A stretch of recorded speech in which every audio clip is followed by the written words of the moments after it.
He's Rex Chapman. He's launched a new podcast. It's called Owned, where he takes a deep dive into the world of pro sports owners. He's talking to journalists and athletes, comedians, actors, and even the owners themselves. You got you're going to be doing Marge Schott, Donald Sterling, Vince McMahon, the late Jerry Buss, and Rex joins us from New York City. Look at you. You're an entrepreneur is what you are. Yeah, that's what they call me. I'm glad that when you think of the rough and tumble 80s and 90s basketball, you think of Rex Chapman. Yeah.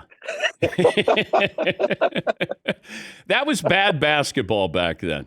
Games were played in the 70s and the 80s and the 90s aesthetically. Even though you had the greatest player, you had the greatest players with Bird and Magic and Michael, and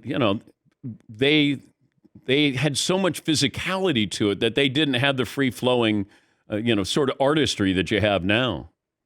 No question. I mean, it's so fun to watch now. Guys are so good. Back in the 80s and 90s, we still had bigs that played, traditional bigs that, some of them weren't as skilled. And now you can't team switch everything 1 through 5. Big guys can guard like guards. Big guys can shoot like guards. So it's just a fun game to watch right now. And seems like everybody's way better with their offhand than they used to be. All right. How do you categorize the Joker? We love to do player comps. We love to say reminds me of. It's almost like he's a hybrid of quite a few players. I think he's a 7-foot Steve Nash. He's a 7-foot point guard. He's playing at He brings the ball up the floor. He can shoot the ball. You wish he shot it more because he shoots a high percentage. He's the most dominant low post player in the game we have right now. But physically, if you look at him, you go, man, guys have a mismatch with him athletically every single night, and they can't do anything with him. The same way people thought about Steve. Steve would play against Baron Davis, and we go, oh my God, how's he going to do that? But he did it. And, he's getting triple doubles doing it. Joker's no joke, man. He's the real thing. But also when you factor in, and I'm hung up on this, when Perkins said this on the mothership that he pads his stats. And I go, tell me a guy who has 50 other players in the regular season who shoot more field goal attempts than him. And tell me he's a guy who's padding his stats. I love Perk. I think Perk's terrific. He's fun to watch. I don't always agree with Perk, and I definitely didn't on this one. The guy is just dominant. He might not be the prettiest thing to look at. If you think about, he's like Tim Duncan. He's kind of a plodder. The way he runs up and down the floor, he's not the most fluid player in the world. You look at the end of the game, and he's got 20 and 20. I mean, the guy's just something else. And the way he passes the ball, I just found out recently, some of that is a product of him playing water polo growing up. Did you know that? Yeah, I just found that out yesterday. That's amazing. But if you see how he holds the ball, Rex, that's water polo. Yeah, it's water polo, and you got to be a great athlete to do that. I don't know how much water polo you've watched. We didn't have much of it on the East Coast growing up, Dan. But water polo players, and you got to be a great swimmer. So he's all kinds of a good athlete. He's just not the traditional athlete we look at. But we're looking at the European basketball player, and we've changed our opinion because the best players in the NBA are not from the United States. They didn't play college basketball. Would we think differently of, Jokic if he played at Duke for 1 year, or Giannis if he played 1 year, or Luka if he... Because it feels like we're slow to embrace them as, man, they're good. It's like, I agree. I don't know. I agree. When I first came in the league, I think the first foreign player was Sharunas Marciulionis, or one of the first. And, the league didn't really welcome Sharunas all that well. And slowly but surely, we had a couple other guys that would play in the league. And, at first we looked at European basketball like it was, a step down. Yeah. It's not a step down anymore. If you go watch anybody play overseas, it's real basketball. Real basketball is being played everywhere at this point. The Heat didn't make it to a Game 6 or Game 7 because of what? Because they ran out of juice. I think Jimmy was exhausted. You can only lose guys so much and continue to plug them in. Guys are playing more minutes. To have a guy like Tyler Hero go out, 20-point scorer, and then be able to still make it to the finals, damn near win it all, is just a testament. My first year down in Miami as a player was Pat Riley's first year as the coach down there, and Eric Spoelstra's first year I remember Eric coming in late at night with remember the CDs? They would burn CDs that would have all of our highlights or lowlights on it. And about 3:00 every morning, I would hear Eric come by the door and flip a CD under my door. So I was supposed to watch that before practice. And hard to believe that's 25 years ago. But Eric just continues to do it. The system that they have down there, they're always going to be in games because they're disciplined. Their defense prevails, and they get guys that are committed to winning and playing the right way. It's just beautiful to watch. He's Rex Chapman, NBA TV studio analyst, former NBA player, and his new podcast is Owned. What fascinated you about doing a podcast on owners? Well, if you remember, I had a great run with CNN Plus. That show was just fantastic, as you might remember. No, it wasn't. It was. What happened to that? It ended. They blew up CNN Plus in a month. So anyway, I was in New York, and after that, I got a call from the guys at Smartless. Did you leave your car running at CNN? Is that how short your stay at CNN was? Yeah.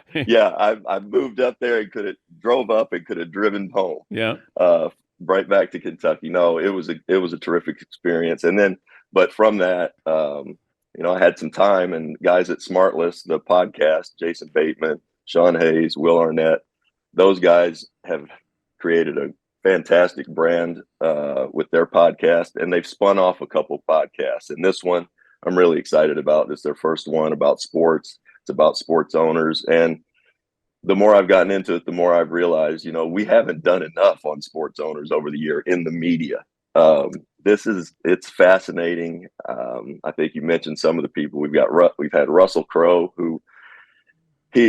that episode came out yesterday, first episode with Russell Crowe, and learning that story, I found it just fascinating, Dan, that, we have these famous people, Russell Crowe, Natalie Portman. Natalie Portman owns the Angels in Los Angeles now. Russell Crowe owns his childhood rugby team that he bought from Rupert Murdoch in 2004 for $3 million. It had run into the ground. He put some money into it. They win the title 10 years later, and the team's worth $85 million today. And Russell Crowe's done some amazing things in this life. But you should hear him gush about this football, rugby ownership. It's just a lot of fun. Yeah, it's like whenever you talk to an actor, they don't want to talk acting, they want to talk sports. Or if you talk to a musician, they don't want to talk music, they want to talk sports. I run into this all the time. Let me hit you with a couple of things here in the offseason. Yeah. If you're Portland, do you trade Dame Lillard? I think you probably do. He's been as loyal. I love Dame Lillard. A huge fan of him as a player, but also as a person. I've gotten to know him over the years. And you talk about just a humble guy that goes out there. He comes to play every single night. I just feel like that franchise, he's given that franchise the best that he can give them. I'm just not sure that they can get there with him, putting other pieces around him at this point. So I do feel like it's probably time to move. Chris Paul, best place for Chris Paul to land is where? Phoenix. I think Phoenix. I still think Phoenix. He's going to have options. Chris Paul is one of the greatest point guards we've ever had in this league. I can't believe he's still playing at such a high level at age 37, 38. But whether it's Phoenix or somewhere else, somebody's going to pick up Chris and get somebody that's highly motivated to win right away. But I still think there's a chance Phoenix keeps it. Okay, so he comes back for less money because I think he's scheduled to make $30 million. Would he come back under those circumstances? I don't know the answer to that. Okay. I really don't. Yeah. Because I don't know if he just says, you know what, it's a slap in the face. They're not going to pay me $30 million. LeBron, I'm ready to come help the Lakers. Well, do you think LeBron wants him? Well, that's what I wondered. Yeah. How does that work if you're a player and your buddy wants to join you, but you're not sure if your buddy can help you get to the next level? I think maybe we saw a little bit of that with Carmelo, because Melo, was kind of out there, and then LeBron and Melo went there, and he did his best. He was just running on fumes at that point. I don't think Chris is there. I think Chris still has gas in the tank. Yeah, I'm curious about that. Kyrie, it feels like he's going to re-sign with Dallas. That makes the most sense. It seems like that. It seems like they sort of have to, right? I mean, they gave up a bit to get him, and to lose him for nothing, or to not turn him into what, to not get the value from Kyrie Irving that you would hope to get. And I think you do have to re-sign him. Okay, but how do you deal with a teammate? And I don't know if you ever had a teammate who was anywhere near what Kyrie is, and that is extremely talented, but you're not quite sure what you get every single day personally with him. I think that's difficult. You know how it is, Dan. You got your team right there with you. Being on a team is way bigger than yourself, and I think you have to. We've seen Kyrie so good. We've seen that he's able to give of himself enough to win a title. He's done that once with LeBron. He hasn't been able to do it without LeBron, and I think that's something that he probably is trying to address. But yeah, I think Dallas has to re-sign Kyrie. Does he work with Luka though? I think that's a valid question for anybody. Yeah. Does X work with Luka? We don't know the answer to that yet. Does anyone? We've shown he's a fantastic player, but they're both so ball dominant. I'm not sure how that really works. Yeah, I brought this question up to Reggie Miller yesterday. I said, would you rather have Luka or Jokic? And he said Jokic. Jokic. Yes, Jokic. But a year ago or 2 years ago, you might have answered it differently. Maybe, I guess. We're starting to, we fall in love with guys who come right into the league. Everyone fell in love with the zinger. Remember that? A couple with Porzingis. Yeah. In New York. And then he was the next, he was off everybody's list. So, yeah, I'm a Luka guy. I believe in him. And again, you've seen him working out this summer. If that dude ever is able to get in shape and be in shape at the beginning of the year, look out. Look out. What do you remember from the slam dunk contest? Losing. That's it? That's it. The first year I lost to Dominique Wilkins, which not everybody can say they lost the dunk contest to Dominique Wilkins. No shame in that. Yeah, and then the next year I felt like I got robbed a little bit. I was in Charlotte, and the Hornets really wanted me to do it. I didn't want to do it again, and they kind of twisted my arm and made me do it. And then D Brown pulled out that dunk and where he covered his eyes and pumped up his sneakers and won. Do you think D Brown actually covered his eyes, Rex? No, of course not. Okay. Okay. It's like Sid Sabalos with a see-through blindfold. Wait. Sid Sabalos could see through the blindfold? Of course he could. What are we talking about? Well, you were at least in, white men can jump. I mean, yeah, I was third in the dunk contest one time. So, yeah, I'll take it, I guess, behind Sean Kemp and D Brown. So when you're getting beat by D Brown and Sean Kemp and Dominique Wilkins, I guess you're doing something. There's no shame there. No shame whatsoever. Hey, Dan, can you still shoot it? Can you still shoot it, man? Oh, yeah. Yeah. No threes, though. You don't have the range anymore. No, 15 feet. I can't. Right? I can't do NBA threes anymore. I can't either. I shot an NBA three last week. Happened to be on the side of the court, 3 feet short, and then I started trying to jump a little bit. Finally, grazed the rim, and I was like, "No, I'm too old for this." Is it sad that you can't jump anymore? It's sad. Oh yes, so sad. What was your vertical? What was your vertical? I think it was 37 or 38 ish, Okay. right around in there. Yeah. Yeah. Not crazy, but it was, yeah. I mean, especially when you grow up and that's sort of part of who you are, when that's gone, yeah, you feel different. You just feel different. But you can still shoot. Well, I can shoot from 12 feet and in. Yeah. Yeah. That's not a lot of fun. If I had a shooting contest 15 feet away, you and Michael Jordan right now. Right now, me. 15 feet? Yeah. Me. Yeah. Yeah, me. Shooting contest with MJ, I'll take me. And I was a great shooter. I wasn't a great maker. No, Rex, you were a great scorer. You weren't a high percentage shooter. Mm-mm. Like you get on a roll and I could get hot, yeah, right? Yeah. Dan, true story. I didn't know how to pump fake until I got into the NBA. I had always jumped up over everyone else. I did, and I never. But the other part of that, Del Curry showed me. He said, "You got to stay down, just show the ball," because teams were saying, "Fly it, Rex. He'll just shoot it. He'll jump up and shoot it." And I didn't know how to shot fake.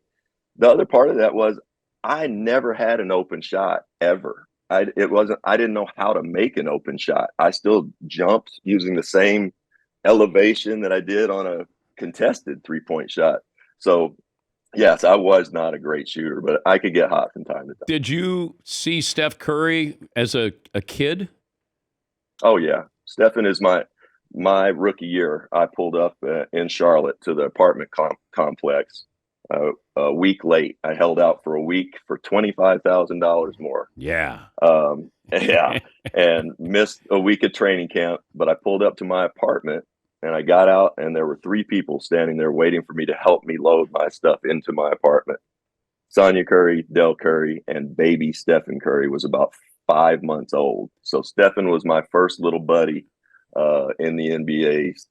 They used to bring him down once a week, go to a movie, drop him off with me, and I would just hope he was alive by the time they came back. I was 19 Wait, you or 20. babysat Steph Curry? Babysat Steph, yeah, absolutely.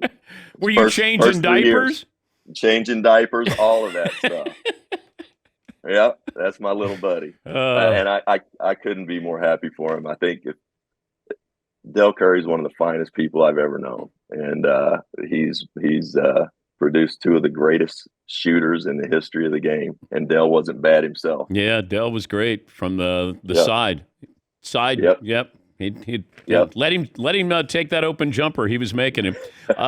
Rex has a new podcast. It's called Owned.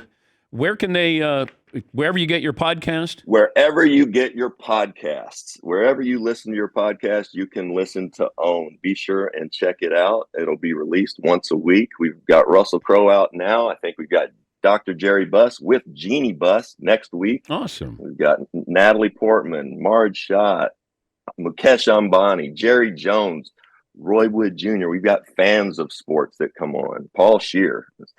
It's a really fun deal. I'm having a blast with it. Great to talk to you again, Rex. Thanks, buddy. You too, bud. Play of the Day is up next.